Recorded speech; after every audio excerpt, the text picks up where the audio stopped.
As the rest of the metro prepares to reopen Monday, whatever happened in our local cities that already took down the closed sign this week?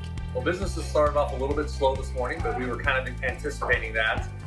There's a lot of people that are still a little bit nervous and concerned about coming out. I was really excited. I was really happy because I've been wanting to get my nails done through all of this. We're probably not going to open with 10% because it's just not worth it for us as a business to try to staff for 10%. When only less than a handful of guests be in your establishment, it kind of makes it very, very tough to be able to run the place efficiently.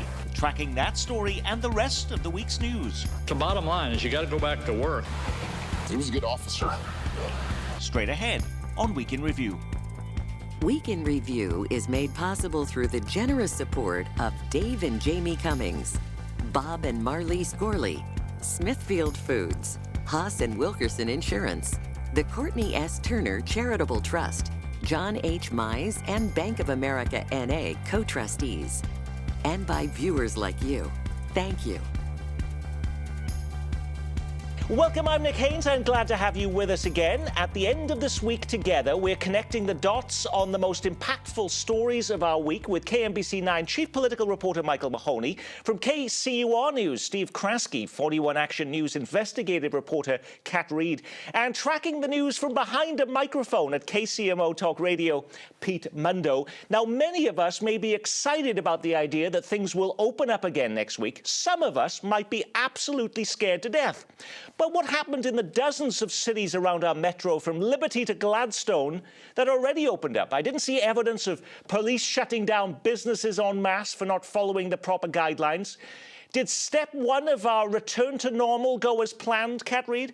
You know, I think it has, but we won't really know for sure until we see the data and to see if the transmission of cases has increased. But I think that part of it, too, is you see people are eager to get out in some cases, but in other cases, people don't feel comfortable. So you may not have that full population rushing out to go to restaurants and businesses. And I think businesses are taking a lot of precautions for making those one-way aisles inside stores, putting up plexiglass, separating customers if they're sitting inside at a restaurant. So there are precautions.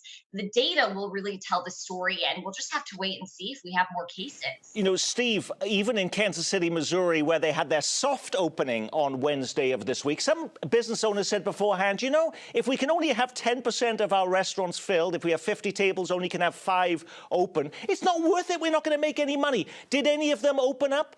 Well, some did open up, and Mike Mahoney did a good story on this, pointing out that a lot of those restaurant owners are saying they can't live with the 10% rule. What they can live with is the 6-foot distancing requirement that would allow more people to come into those restaurants here.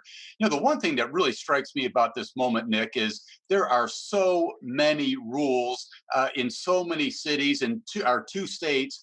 Good luck people trying to navigate what these rules are and what they should be doing, what they shouldn't be doing. It really suggests to me that people are going to have to use their own best judgments here as they go forward. And Michael Mahoney, because how complicated it has become, for that reason, did most businesses, even when they were able to, stay closed? Yeah, I think a lot of businesses, and the ones I talked to on the soft opening in Clay and Platte County in particular, are waiting. They want to see how this is going to work. Steve's point about the occupancy limit in Kansas City, Missouri being down at about 10% as being a non-starter is a big deal, and we're going to talk about that in a few minutes, I hope. The word I used, Nick, was subdued. I want to bring in Pete Mundo in just a second here, but, you know, even in some cities that are still under stay-at-home orders, some businesses opened anyway, like in Olathe, where this owner of a home decor store decided to defy county health restrictions and bring in the customers anyway. I'm frustrated, and if my only choice is to default and go out of business or fight, I'm going to fight for my right to make a living. You know, everybody can be scared and held up in their house if they want to be, but at some point, life goes on. Pete, you had the owner of that store on your radio show this week. After the cameras were turned off, did police show up and shut the business down? She said, Nick, not only did the police not show up, she got a couple of calls, but some of the off-duty officers, once they got off the job, called her up and basically told her privately that they thought it was ridiculous. She had full practice of social distancing going on. She was only allowing, and is only allowing, 10 people into her store. She has full guidelines once you get in the store. She has hand sanitizing set up throughout the store. But her beef has been, as a home decor place and a small business owner, my livelihood's on the line. Target is open. They have their home decor properties being sold right now, but they're telling me that I can't when the numbers were not there. And this is also a woman who, by the way, lives with her mother who is in her 80s and takes this very seriously. But for her, her livelihood was also on the line, so she opened and has not been bothered by the police. Yeah. So, Kat Reed, the compliance issue is still a concern, that just because you have rules in place doesn't mean businesses or individuals are going to follow them, and will police even intervene? Well, I think that right now police are taking more of an education standpoint versus a compliance, we're going to give you a fine kind of standpoint. But they said that since the beginning. They're never going to go beyond the education phase?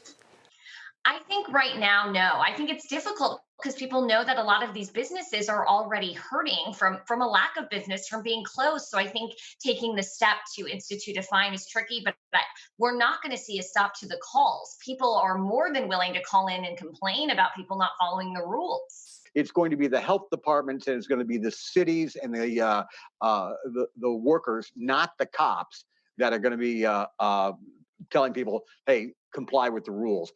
Only if it gets to a point where, to go back again to what Kat said, if the data starts showing these spikes and that this is not working and the disease continues to spread, at that point, the enforcement might get a lot tougher. Now, one big question being asked this week is face masks or not. Missouri Governor Mike Parson goes on a tour of reopened businesses and gets some criticism for declining to wear a face mask. The governor says, I think it's up to the individual. I don't think it's the government's role to mandate and wear a mask and who doesn't. In communities where face masks have been implemented, there's been substantial pushback, including in Stillwater, Oklahoma, where the city has now reversed that requirement after restaurant and store workers were threatened with abuse and violence from customers. Is that having a chilling effect on cities here, Steve Kraske, moving forward with such restrictions? Yeah, we're not seeing a whole lot of restrictions in place right now when it comes to masks, Nick. The city of Prairie Village, though, on the Kansas side, obviously, is taking a look at this whole idea and whether it should implement a requirement for masks. So the mayor of that village pushing back rather hard, saying that, hey, to get back to Mike's point, how would the police enforce something like this? Are you really going to have the cops stopping people for not wearing masks? At this point, it's largely left to the discretion of individuals out there. Kat. Yes, and I'll add to that, the chief of police also mentioned that they are inundated with calls about people not following social distancing rules. And so that would just present yet another thing for them to field calls about. I'll also point out right now that in Kansas City, businesses can tell someone that they can't come in unless they are wearing a mask. So this is becoming primarily something that's enforced privately versus from a public standpoint. I also noticed, by the way, we have Wyandotte County saying that you now need to wear a mask if you go on any of their buses in Kansas City, Kansas, or in Wyandotte County. Pete Mundo, one of the things that changed this week, which was interesting, was in Kansas City, Missouri, they did say, as did Platte County, by the way, that if you're going to come into a business and you're going to spend more than 10 minutes there, we need to take down your name, we need to take down your number. That was totally walked back this week. In Platte County, they changed that rule. In Kansas City, they say it's just a request now, not a requirement. What changed? The heat changed from what people were saying. It got national attention, by the way, in a lot of places, the last part of the 10-10-10 rule. And I think that the mayor wisely looked at that and said, you know what, is this something that, first off, we have to say is a must, which was in the original writing of the order that was put in place. And he walked it back wisely. He did talk about it publicly in various media outlets this week. And I think he realized, first off, was there massive pushback, maybe more than the administration expected. But a lot of people were not just going to sit there as small business owners and have to take notes for everybody walking in. So it was a bad play politically. It was a borderline illegal play to begin with. And they realized they could not win. So letting people do things and self-policing with this stuff is the right play. Michael. I don't think it was borderline illegal. And I think there was much ado about nothing here. And here's what I mean. Restaurants in particular take reservations all the time. My friends in the restaurant business say that the amount of data collected by a restaurant from reservations, from your credit card, and all of that is already collected. There was this rush to an Orwellian approach to this that I think got way out of control. But businesses didn't like the idea that they would have to play doorman and police officer. And they do that now. What if somebody says no, or just gives you a false name? It doesn't mean anything anyway, Kat. Well, I think that was a concern. And I think we also have to consider that there are some people who might be fearful for giving their name. And that could be, for instance, someone who's undocumented might have a mistrust of how that information is going to be used. But I think, this is a public health measure that unfortunately turned very political, because the whole idea of doing this was to contact people in case they may have been exposed to this virus. So unfortunately, if you give a fake name or something or fake number, then you might not know if you could have come into contact with someone who was sick. Now, here's another question that's still to be answered. Do I have to go to work? Now, we're going to be watching the answer to that closely over the next few days. Missouri Governor Mike Parson says if the boss calls, you've got to go back to work. But Kansas City Mayor Quinton Lucas says not so fast. He says the city has added protections to prohibit an employer from terminating you if you still feel unsafe due to the pandemic. Does a governor trump a mayor on a question like this, Steve Kraske? I think the courts are going to wind up trumping everybody in a situation like this, Nick. This kind of situation is destined to wind up in the courts. The Star had a good story about this on Thursday, pointing out one lawyer saying that if the boss does say you got to come back to work and there's no compelling reason why you shouldn't come back, you got to go back to work.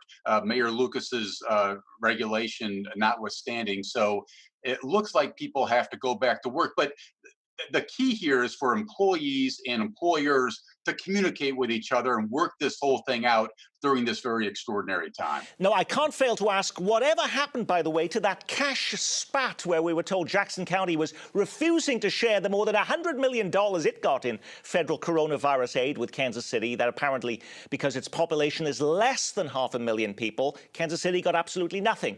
Now, when other counties are cutting checks to Kansas City, why is Jackson County playing hardball on this, Michael Mahoney? Because Jackson County believes they are ultimately on the hook for this money. And if it is misspent in any fashion, they're going to be the ones that Uncle Sam comes back to and says, you owe us for this. The state treasurer, Scott Fitzpatrick, came in on this and said, look, Jackson County, you need to do this, and that is what is probably going to happen. Although it may take a memorandum of understanding to get this deal done between Jackson County and Kansas City. 122 million clams for Jackson County, of which Kansas City should get somewhere in the range of 45-50% of it. I just want to put on screen right now, these are the images when the mayor first announced the stay-at-home order back in March. He's there joined by pretty much every metro area leader. They're all together, 6 feet apart at Union Station. Is this pandemic, Steve Kraske, exposing new rifts in our regional cooperation, or are these petty differences that will be easily papered over once this economy starts moving again? Well, I think both may be true here, Nick. There's a lot of pressure, a lot of tension on these officials to respond in appropriate ways. And you can see the cracks beginning to show here. But just going back to the point here with Jackson County and the city, Nick, it strikes me that Jackson County is on awfully thin ice here. I mean, Senator Roy Blunt says it's okay for the county to share the money with the city. The Treasury Department says it's okay. The city attorney says it's okay. The National Association of Counties, which the Jackson County originally relied on for advice here, says it's okay to cut the city a check too. So I hope Frank White will sort of recognize the reality, the playing field he's in here, and cooperate with his brethren in Kansas City, Missouri. Okay. Now, speaking of unhappiness, one of the top legislative leaders in Kansas says she's crafting legislation this week to limit Governor Laura Kelly's authority. In a Twitter post, Senate President Susan Wagle says in other states, people have risen up to rein in an out-of-control governor. Sadly, the time has now come for us to do the same here in Kansas. Is she encouraging Kansans to rise up Pete Mundo, or is she working on new legislation to simply to restrict the governor's power? I think there's a lot of politics at play in this case, Nick. I mean, Susan Wagle, as we know, is running for U.S. Senate. The campaign has not really taken off, such as we saw a couple of weeks ago when Mike Kuckelman, the GOP chair, asked her to drop out of the race. And I think she's trying to get a little bit of legs here with her campaign, and creating a clear enemy in Governor Laura Kelly is a way to do that for her politically right now. And I think that's largely what's going on, because the counties have mostly been in charge of a lot of this. I think that's where this is going. Kat. Well, and I'll point out the legislature does have the power to terminate the disaster declaration that Kelly has in place that kind of governs this whole reopening plan. So that is the political power that they would have. They've also talked a little bit about looking at some of her emergency powers, but even Republicans are split on that and saying this may not be the right time. We have one day, we're going back. We can't get that done. Yeah, that's amazing. One day to complete the entire legislative session and every issue that remains in the state of Kansas, Michael? They're going to come back on May the 21st for one day, and they'll probably take this up in terms of emergency orders. They'll also probably consider whether or not they want to go ahead with this Medicaid expansion. They may also even try to deal with the idea of putting an abortion referendum on the state ballot this fall, although that looks like that may not make it because it's just going to be one day. So there's going to be some sort of challenge there, I think, but it's one day, and you don't get a lot done.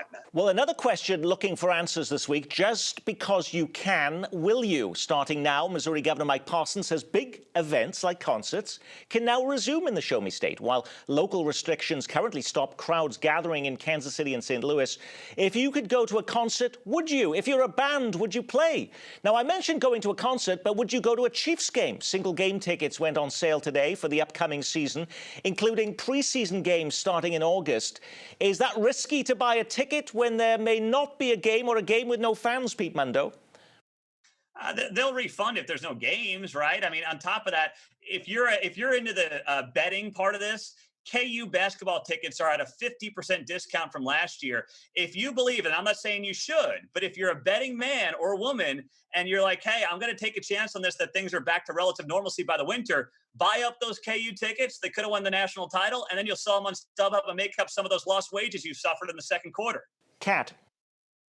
Yeah, a lot of concert venues have said that they're just not going to reopen until end of July or maybe the fall. So you're just not seeing the concert venues, for the most part, are staying closed. Even if they can do this, they're choosing not to. Would you go, Steve Kraske? Not in a million years, Nick. And I'm as big a Chiefs fan as anybody out there. I like music. I like Knuckleheads. I like a lot of these places in town, the Folly Theater. But boy, not in this era. I just don't know how you justify a move like that at a time like this. Attention, teenagers. Are you looking for something to do now that there may be no internships or summer positions available? The Kansas Secretary of State's office wants you. They're trying to recruit teens to work as poll workers for the August primary and November general elections. With heightened concerns about elderly poll workers, the Secretary of State says teens are less likely to get sick and be more comfortable with the technology involved in quickly checking voters. Is this just the first visible sign that elections won't be the same again this year, Pete?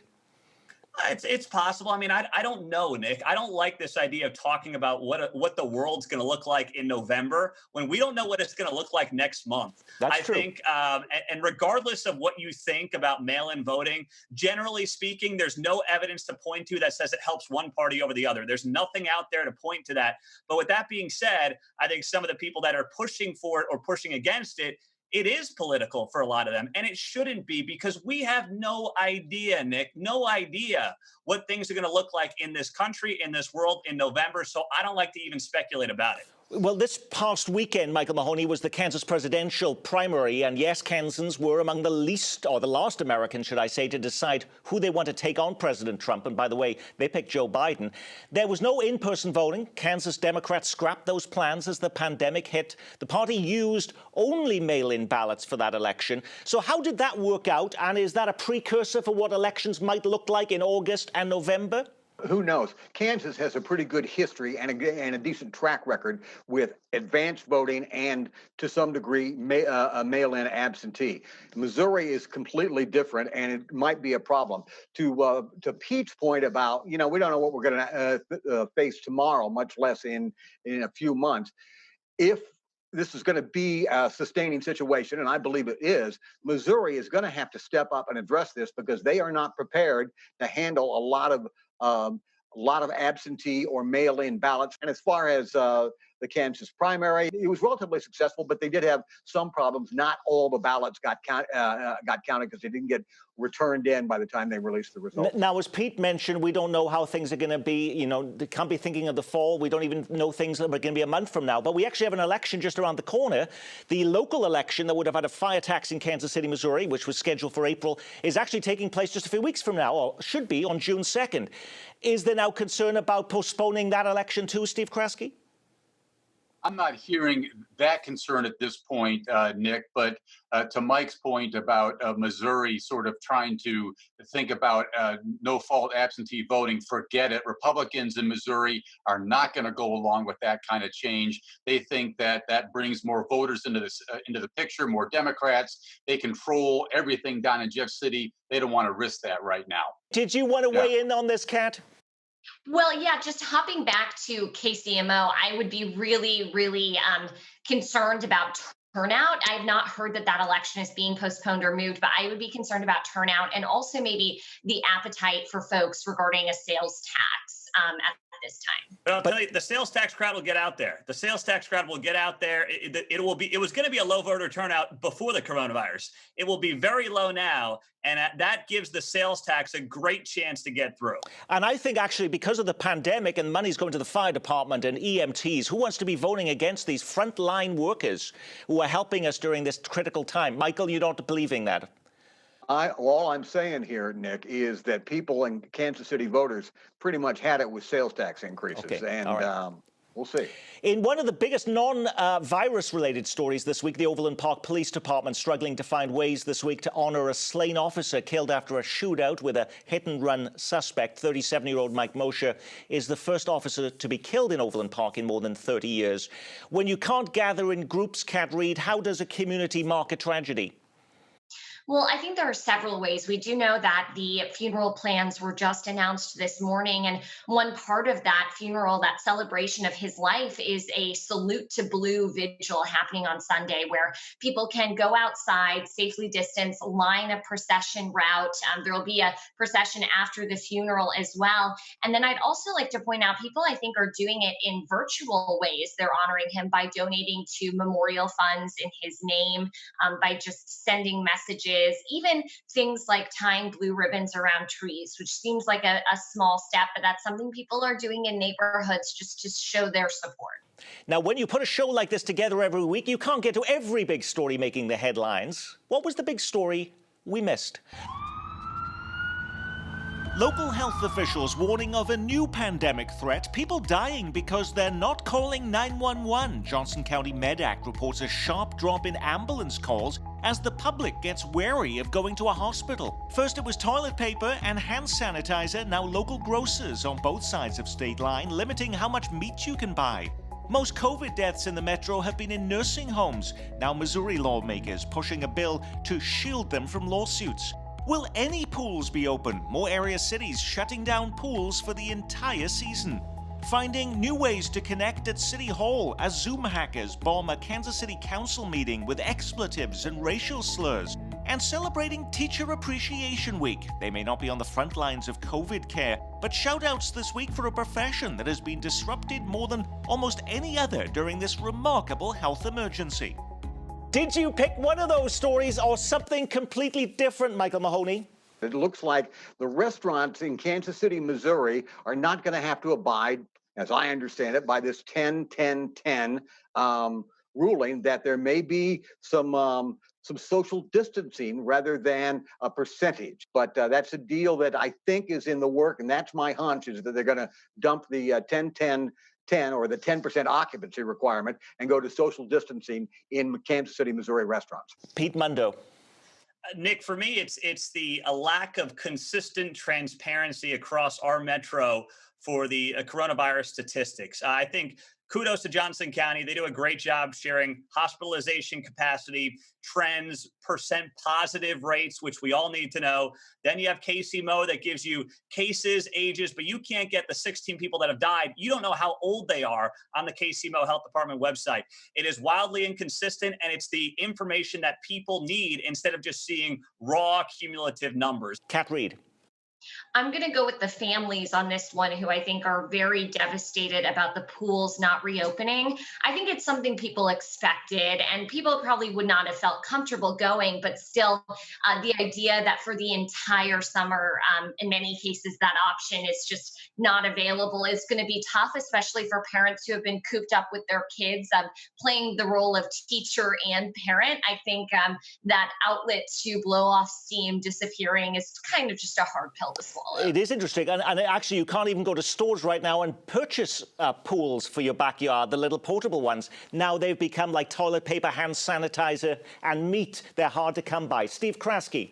You know, that's my pick, Nick. Well, once you start messing with what people can eat and limiting the meat supply, I mentioned this on the show a couple of weeks ago. That story, I think, has legs, is going to explode on the national scene here in the next couple of weeks. Now, from the world of television news, Michael Mahoney and Kat Reed, thank you for dissecting the week with us. Temporarily moving to KCUR weekday mornings at 9, Steve Kraske, and 6 to 10 weekday mornings on KCMO Talk Radio, Pete Mundo. Before we leave you, we just mentioned nursing homes. Who else has been hard hit by the coronavirus? Well, it's people with pre-existing conditions, like diabetes. Diabetes. I'm pre-diabetic. Hanks has diabetes. Has diabetes ever been more in the news? Coming up right after Week in Review, we take a closer look at how diabetes is impacting us closer to home. We're answering your questions with doctors, healthcare advocates, and patients. Diabetes in KC is just seconds away. I'm Nick Haynes. From all of us here at KCPT, keep calm and carry on.